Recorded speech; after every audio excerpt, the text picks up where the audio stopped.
നമ്മളിന്ന് 11 മണിക്ക് ഡയാലിസിന് വന്നതാണ്. അപ്പോൾ 3-3:30 ആകുമ്പോഴാണ് ഇവിടെ വെള്ളത്തിൻ്റെ ഒരു ടാങ്ക് പൊട്ടിയിട്ട് ഇവിടെ ഒരു സംഭവം ഉണ്ടായത്. അപ്പോൾ നമുക്ക് ഡയാലിസിസ് കഴിഞ്ഞത് 4:30-ക്കാണ്. 4:30-ക്ക് കഴിഞ്ഞിട്ട് ഇപ്പോൾ 5 മണിയാകാനാണ് പോകുന്നത്. 5 മണി 5:30 ആയി.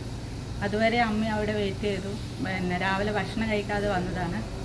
ഇപ്പോൾ സ്റ്റെയറിൻ്റെ റാമ്പില്ലാത്തത് കൊണ്ട് സ്റ്റെയർ വഴിയാണ് അമ്മയെ ഇറക്കിയത്.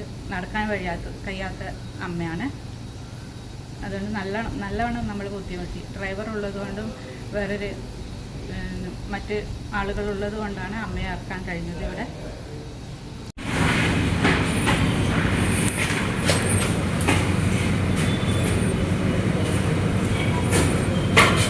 ഡയാലിസിനുള്ള എന്തെങ്കിലും സീരിയസ് ഒന്നും പ്രശ്നങ്ങളുണ്ട് ഇവരെന്ന്